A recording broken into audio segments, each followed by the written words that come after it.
I'm a Tonechaser. That thing you hear in your head that you just can't quite get. Hello, everybody. So here you go. Part two, the last part of my conversation with Zeke Clark back in 1986. Some more guitar talk and stuff. And I hope you dig it, okay? So let me know what you think. You can get a hold of me on my Instagram page anytime. steve.rosen.guitar.pics. Or you can check me out on Facebook. I think if you type in Steve Rosen Tonechaser, you'll find me there. Okay, take a listen and hope you dig it. Bye. Running down some more of his equipment. Using the pedal board, and what is the gear in the Malibu Beach area that he's using? Okay, Malibu Beach. Well, he's got a selection to choose from of about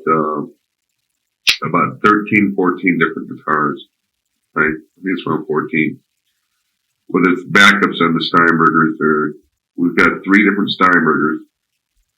2 of the little ones that you saw, the one that, with the big one that one that I designed with Kramer and Steinberger together, like over the phone and stuff. I said, I want to try something new. First I was talking to Edward about it. I go, it'd be nice to get on the Steinberger, what it has is it has a transpose system on it.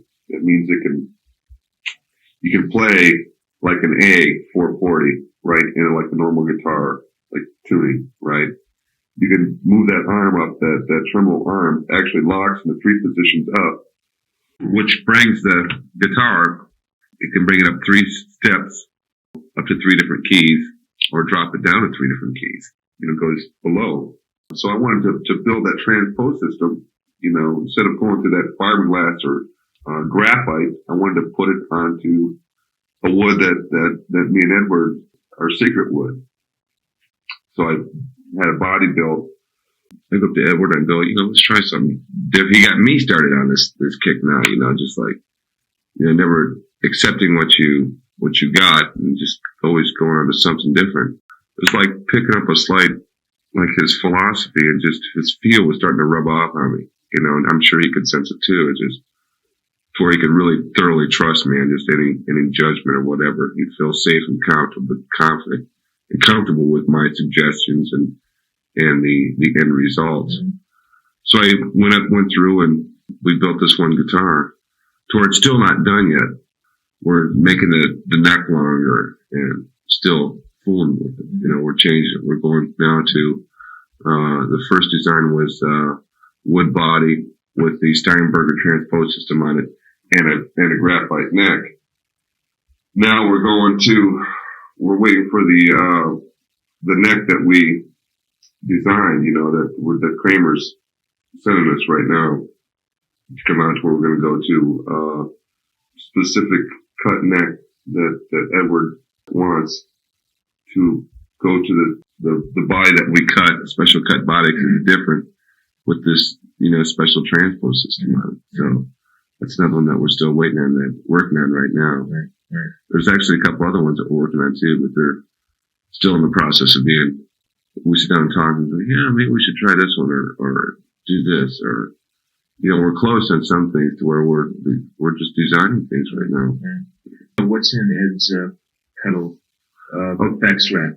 Okay, well, the effects rack, Eddie Van Halen just could bring in like 1,000 different stories, and scenes and situations, the way they come about, but they're all pretty much tied in together as far as they come about through an Edward Van Halen way of coming about, just on his, the way he is. But, to where I said I looked at his system and stuff, and I just said, Edward, I know that, from the other artists that I've worked with in the past, that with my knowledge and such, I said, I can make it more right for you. I think I can create something here. That's where he let me create. He goes, okay, now let's let you create something. So I got together with a friend of mine I worked with in the past, a guy by the name of Bob Bradshaw and Andy Brower, right, which are located in the Los Angeles area there. And I go, hey, just to reassure myself, I go down there first of all and talked to Bobby and I said, this is what I kind of want to do for Edward. Bob Bradshaw is just a genius on computer electronics, and it took him me and him both staying up putting in 22-hour days for 5 weeks just on the designing of the controlling the electronics the way that Edward wanted it done, and just trial and error, having Edward come down and go close, but this and that. We'd look at it and we go, wow, that's nobody's ever given us that approach before. It's amazing. Where he would say, I don't know how to explain it to you guys. You guys were whipping out all these terms and just talking technology to where Edward just goes, hey, explain it to me again or something like that. Where, he just wanted to know the basic understanding of it. He'd say well, I just wanted to do this, right? Just make it do this. And we go, well, Edward, that's not supposed to do that. He goes, I don't care. I just, I wanted to do this. So anyways, after months of redoing all his, we had Jose Arredondo, right, working with us too. We had to bring him on the team because, him and Edward had been working on heads, on the actual Marshall head for years. They go way back. And Jose, just one of the greatest guys. He's like a jewel, one of Edward's special jewels, really valuable to Edward Van Halen. Jose is just another genius, the first major electronics guy that Edward Van Halen really approached, that they locked in together and they could, feel each other's what they wanted. Jose just started with the head, the Marshall head, and basically rebuilt the Marshall head to an Edward Van Halen sound. We're going to build something that is totally different from everybody else's, but it's just designed especially by and for and with Edward Van Halen, which someday soon I'm sure that we'll get on the market once we get it done, where he's keeping on changing it and trying different things and different combinations, and to where we don't even know when it's going to be done yet or whatever. But the day it is done, it's going to be something that the world would enjoy and have fun with. So what did you come up with in the rack? So in the rack was just the effects, and the way it was powered. What we did was we took the Marshall head that him and Jose had refined, and then the heads that he had in stock, where I took them back to Jose, and we worked on them again and got them all to adapt to this one particular head, right? Which you basically could describe it like a 1959 Marshall plexiglass top is what they're called, plexi top. It's like the faceplate where all the knobs are was made out of this. On that year, we had made out of plexiglass. So it's like what the Hendrix, Jimi Hendrix used. It's just it's a Marshall top that's just been internally, tweaked and changed a little different. And the output transformer is controlled by Variac, which is variable AC. A different selection of tubes using Sylvania tubes, matched Sylvania tubes, and we're matching them at 95. Down to preamp tubes. Everything is just. Then we take from the head. So the signal first of all goes into the wireless, which was a whole other story. We tried everybody, and even the wireless that we got, the Sony had to be specially adapted to handle the Edward Van Halen signal. Just his sound from the guitar, none of the others could even handle it. They just couldn't. They couldn't reproduce Edward Van Halen, to where the only one that we found that could was Sony. And even that one had to be specially adapted. A special cable had to be designed just to handle the signal that goes from the wireless to the Marshall. Where before Edward was going into effects, and then from effects into the head, and that's why his heads keep on blowing. That's why he had so many of them. So we're going into the head, just the guitar into a wireless system, right? That can throw that signal, broadcast to that head as true and as clean as it can. And then the output of the head, right? The head amplifies it and goes into the load, and then the load takes the signal and runs it through the effects rack, right? So you get a nice clean presentation. Then the output of the effects rack goes into we have H&H power amps. People are going to freak out when I tell them how many we got, but we got 7 H&H power amps. We have enough power there. Well, we got, they're 800 watts a piece. So we got basically 7 times 8. 56. We got 5,600. We got 5,600 watts that Edward can push, which is just, phenomenal. But he normally just runs through one. No, but we got now, so he's going stereo.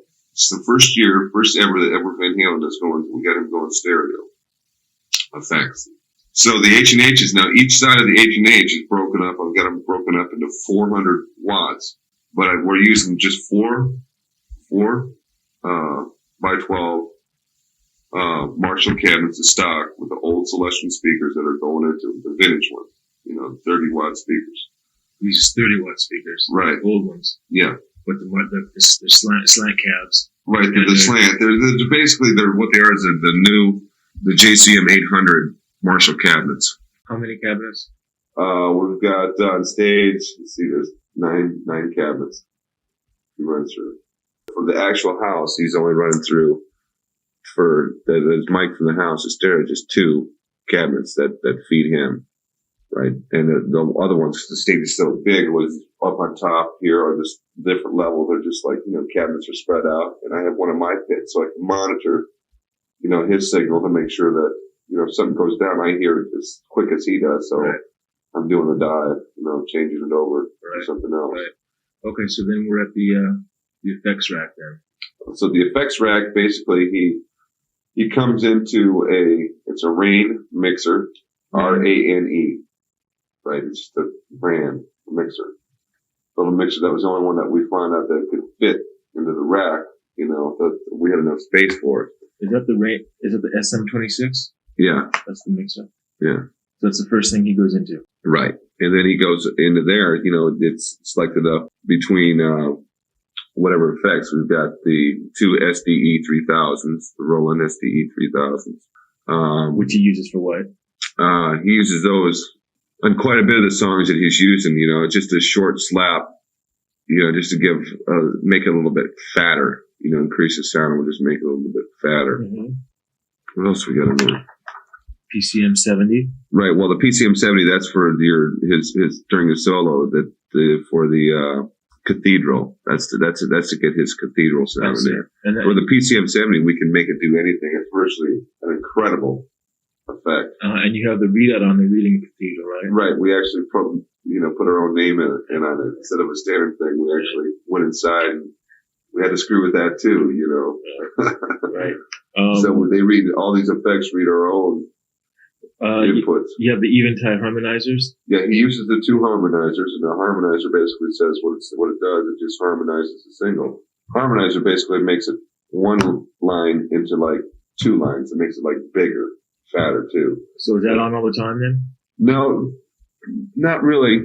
It's hard to say. In different songs, he usually brings things up. It depends, like as he's playing the song, and he's basically with these effects, I just like to create his excitement too when he's out there playing, when he wants it to sound bigger. It's like he plays with, always using the volume pot, he plays with accent and with a lot of dynamics. The guy has so much dynamics. You wouldn't think, how can a player virtually with a Marshall wide open, you can still achieve dynamics, right? Which is almost impossible, virtually impossible for any artist to do, but Edward Van Halen can do it. And that's what he's using, the effects and the way he attacks the strings and the way he uses that volume pot. He's still achieving a consistent dynamic, a feeling. He's projecting a constant feeling on the stage. And that's the whole purpose of these basically effects, is to excite his moods and feeling on stage, which is just outstanding. The Rocktron Exciter? Right. There's the imager exciter and compressor limiter. Basically what that does is to just enhance and quiet the signal as it's going through the rest of these effects. to drive it, to push it harder. When you start running the signal through, as it's going through all these things, you start to lose a little bit of it, right? So we're trying to get it back. That's the little piece that we got in there to get it back to, so Edward Van Halen won't know that it's getting breaking up as it's going through. It's losing the little thing. There's more electronics we got to put on the back end of it to bring it back up again, as it's being pushed out. I see. And what's the Rocktron Hush 2C? That's to takes a little bit of the Marshall noise out of the system, because Marshall's wide open. You get that. It's a tube amp, so you get that, that, and just to quiet it down, it's called a Hush 2, and it just basically quiets the signal down. What is the switching that Ed has then on his little board out there when he hits something? What is he hitting? What is he? Well, it's like one switch can, when he pushes one thing down, it can change as much, every piece of equipment that we got, it can control and change internally a sound or something of each piece. And how many of those does he have on stage? I saw 2. Right. He's got one on front, one on top, and then I can control it too as well at the rack. I see. There's 3 points of control.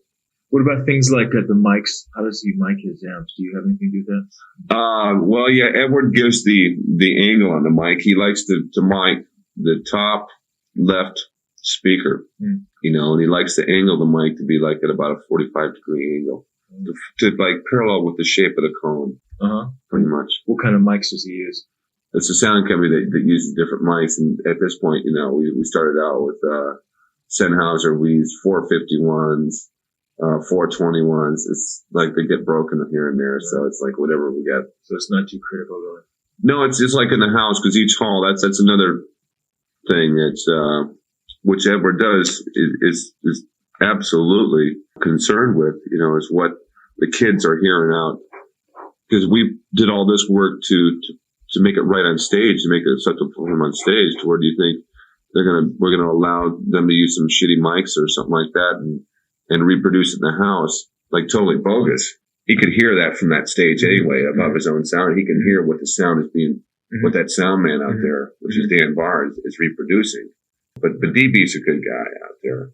And he's been around Edward enough too with this thing too, like to cop an Edward feel for it, to where Edward did impose the miking technique to DB, which is like, this guy's been doing sound for 25 years, and this little kid comes up and goes, "Hey, I don't care, just do it this way. And don't move that mic a fraction, just put it exactly right there. I want the mics exactly here on this speaker this way." And he goes out in the house and listens to the sound, the EQ, He likes it flat, he likes the, like 5150 in the studio, there's no EQ in the studio. It's all flat. Any engineer or producer in the world that walked into Edward Van Halen studio would just their minds would be totally blown away. He doesn't use a strobe tuner in the studio. It tunes right by ear, where they go, "You gotta be kidding." Edward Van Halen gets that sound.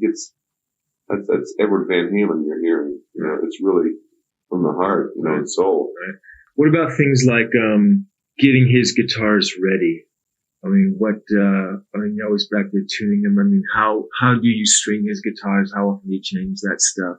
Oh, every day. Every show's new strings. Oh yeah. I don't never take chances. One thing with Edward Van Halen, that would let me down if he's out there playing and say it's string snap.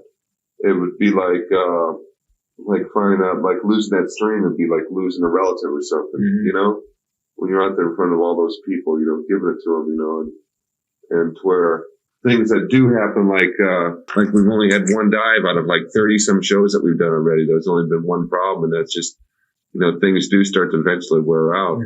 Like we had a piece that fused a couple pieces at last night's show. Like the wireless goes into this transformer, which runs it through to the system that feeds the Marshall. Which what happened was that took out the pack and the transformer. To where I had to take the actual components apart. I had the backup parts. That's why I stayed last night at the show and repaired the stuff. Give me an idea of the extra kind of parts you would take on the road. Well, I constantly take spare pickups. I've got a thing to service anything about any guitar, from tuning pegs to nuts that I cut, out of my own stock, and to frets to refretting. Yeah, great. I hope I was able to cover It was nothing. great. So sum up life on the road with the world's greatest guitar player. It's the greatest.